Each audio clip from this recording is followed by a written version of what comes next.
देखिए, प्रधानमंत्री नरेंद्र मोदी और बिहार के मुख्यमंत्री नीतीश कुमार हम उम्र हैं। प्रधानमंत्री मोदी 72 साल के हैं, नीतीश कुमार 71 साल के। दोनों राजनीतिक खेल में धुरंधर हैं। दोनों एक दूसरे के साथ भी रहे, लेकिन उस साथ रहने में एक खटका भी हमेशा बना रहा। अब नीतीश कुमार ने 2024 की चुनौती उछाल दी है, तो सवाल है कि क्या पीएम मोदी के सामने नीतीश कुमार टिक सकते हैं? आप दोनों नेताओं की शख्सियत को जरा देखिए। पीएम मोदी 13 साल से तक गुजरात के मुख्यमंत्री रहे। नीतीश कुमार 2005 से बिहार की बागडोर संभाले हुए हैं। बीच में 9 महीने के लिए जीतन राम मांझी आए। पीएम मोदी चाहे गुजरात के सीएम रहे हों या पिछले 8 सालों से देश के पीएम हों, वो हमेशा पूर्ण बहुमत वाली सरकार के मुखिया रहे। वहीं नीतीश कुमार के पास कभी भी बहुमत नहीं रहा, बल्कि पिछली बार बीजेपी का साथ रहा हो या अब तेजस्वी का, जूनियर पार्टनर होकर भी गठबंधन के मुख्यमंत्री बने। प्रधानमंत्री मोदी की छवि विकास पुरुष की है। नीतीश कुमार ने शुरुआती दिनों में अपनी सुशासन बाबू वाली छवि बनाई। पीएम मोदी का तेवर सख्त निर्णय लेने वाला राजनेता का है, जबकि नीतीश कुमार की पहचान एक पलटी मारने वाले नेता की बन चुकी है। पीएम मोदी ने 2019 के लोकसभा चुनाव में पूर्ण बहुमत हासिल किया, जबकि नीतीश कुमार ने पिछले विधानसभा चुनाव में 2000 के बाद सबसे कम सीटें जीती थी। लेकिन नीतीश कुमार की शख्सियत भी लाजवाब है। बड़ी पार्टी का कोई भी हो, वो नीतीश की सत्ता की पालकी ही उठाती है। कल तक बीजेपी थी, अब आरजेडी है। आरजेडी, कांग्रेस और लेफ्ट के साथ मिलकर नीतीश कुमार ने महागठबंधन की सरकार तो बना ली, लेकिन इस गठबंधन में गांठ बहुत हैं। आप देखिए हमारी एक्सक्लूसिव रिपोर्ट।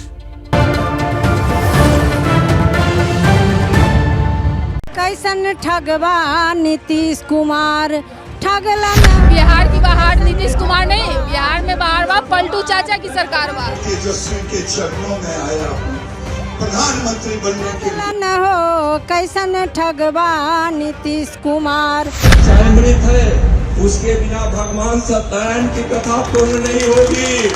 7वां अध्याय की पूजा भारतीय जनता पार्टी करेगी और आपका सत्यानाश करेगी। एक तरफ बीजेपी का विलाप है, बीजेपी नेताओं का नीतीश कुमार को श्राप है, तो दूसरी तरफ सुशील मोदी का ऐलान है कि सरकार अपना कार्यकाल पूरा नहीं करेगी। नीतीश जी 2-2.5 साल से ज्यादा किसी के साथ नहीं चल पाते हैं। चाहे जॉर्ज फर्नांडिस हो, शरद यादव हो, आरसीपी सिंह हो, मैं 1 दर्जन नाम गिना सकता हूँ।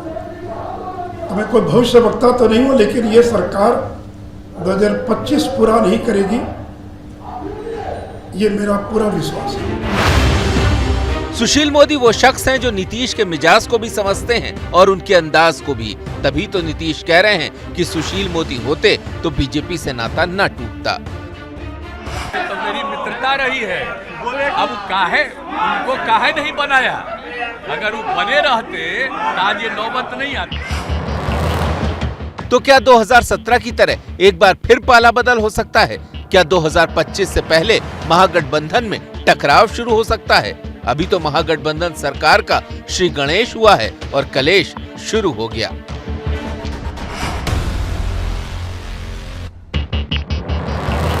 महागठबंधन में जेडीयू और आरजेडी के साथ कांग्रेस भी एक बड़ी पार्टनर है। पाला बदलने से पहले नीतीश ने कांग्रेस हाईकमान से बात भी कर ली थी, लेकिन अब बिहार कांग्रेस के नेता कई मुद्दों पर पेच फंसा रहे हैं। 10 लाख नौकरियों पर पलटी कांग्रेस, सरकार में शामिल होने पर असमंजस, मंत्रियों की संख्या पर पेच। 2020 विधानसभा चुनाव में तेजस्वी यादव ने 10 लाख सरकारी नौकरियों का वादा किया था। उस वक्त कांग्रेस भी इस वादे के साथ थी, लेकिन अब कांग्रेस उससे पलट गई है। यही नहीं, कांग्रेस से सरकार में शामिल होगी या नहीं, ये भी अभी तय नहीं है। एजेंडा था उनका दूसरे तरह से, अभी परिस्थिति दूसरा है और आला कमान निर्णय लेगी जो सरकार में रहना है या नहीं रहना है और कितने आदमी को रहना है, ये सब उनकी प्रायोरिटी है। वैसे 10 लाख नौकरियों वाले वादे को लेकर अब तेजस्वी भी गोलमोल बातें कर रहे हैं। जल्दी 1 महीने के अंदर ऐसा बम्पर बिहार में लोगों को रोजगार और नौकरियां मिलेंगी जो शायद ही किसी और राज्य में नहीं हुआ हो। तेजस्वी क्यों नहीं कहते कि पहली कैबिनेट में वो 10 लाख नौकरियों का वादा पूरा करेंगे? तेजस्वी ने नीतीश से डिप्टी सीएम का पद मांगा, स्पीकर का पद मांगा, गृह मंत्रालय मांगा, फिर 10 लाख नौकरियां मांगने से पीछे क्यों हट गए तेजस्वी? तेजस्वी क्यों भूल गए कि उनके इसी वादे पर जनता ने उन्हें 2020 में सबसे बड़ी पार्टी बनाया था?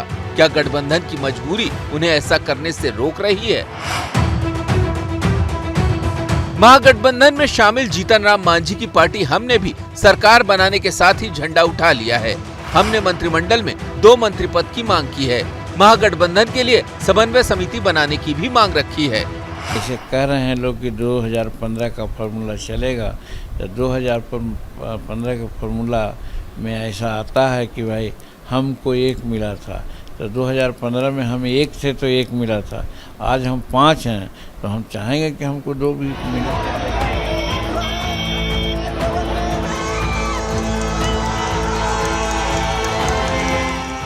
नीतीश कुमार ने नई सरकार बना ली है, लेकिन उनके सामने अब भी सबसे बड़ा चैलेंज मंत्रिमंडल को लेकर रहेगा। महागठबंधन में आरजेडी सबसे बड़ी पार्टी है और इस बार वो मंत्रिमंडल में ज्यादा पद मांग सकती है। यही नहीं, कांग्रेस और अलायंस के दूसरे पार्टनर्स को भी मंत्री पद देने होंगे। नीतीश के सामने बड़ा चैलेंज ये होगा कि पिछली सरकार में जेडीयू के सभी मंत्रियों को वो फिर से मंत्री बना सके, नहीं तो पार्टी पर टूट का खतरा होगा।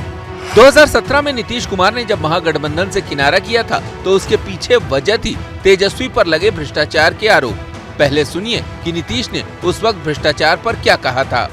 हम बार बार कहते रहे अपने भाषणों में कि कफन में कोई जेब नहीं होता है, जो भी है यही रहेगा। अब बीजेपी सिर्फ नीतीश की जीरो टॉलरेंस नीति पर सवाल नहीं उठा रही, बल्कि आरजेडी को सावधान भी कर रही है। आपकी मंशा क्या है? क्या आप राष्ट्रीय जनता दल को तोड़ना चाहते हैं? क्या आपकी साजिश है कि राष्ट्रीय जनता दल को तोड़कर और मैं बिहार का मुख्यमंत्री बना रहा हूं?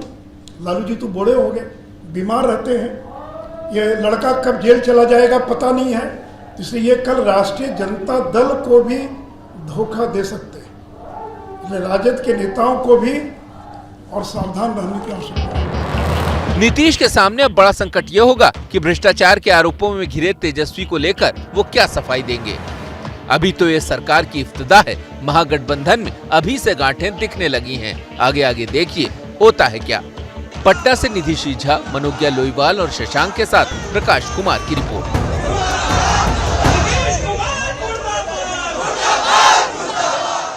जैसे ही घड़ी का काटा दोपहर 2:30 पे आए, बबीता जी का दिल सास बहू साजिश के लिए मचल जाए।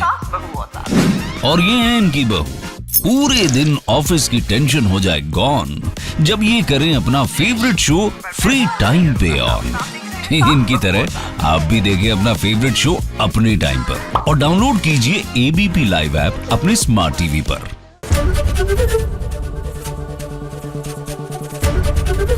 एबीपी न्यूज आपको रखे आगे।